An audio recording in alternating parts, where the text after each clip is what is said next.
Kalau waris si mati dapat duit kharat kematian, sumbangan kharat kematian, ini tidak termasuk dalam kumpulan harta pusaka. Ya, sebab duit kharat kematian ni dia bukan kita simpan atau kita cari, itu adalah sumbangan daripada ahli. Kalau ahli kematian, maka semua orang kampung akan sumbang RM5, RM5, maka dapat duit, maka dibagi pada keluarga si mati itu. Jadi duit yang RM2,500 tu tidak jadi harta pusaka. Waris tak wajib menguruskan ni mengikut hukum faraid. Tapi apa nak buat?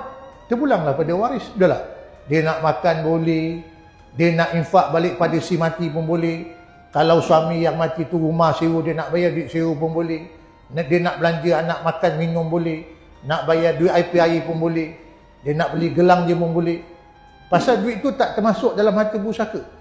Bila tak termasuk dalam harta pusaka, waris tidak wajib membahagikan duit sumbangan kharat kematian kepada waris mengikut hukum faraid.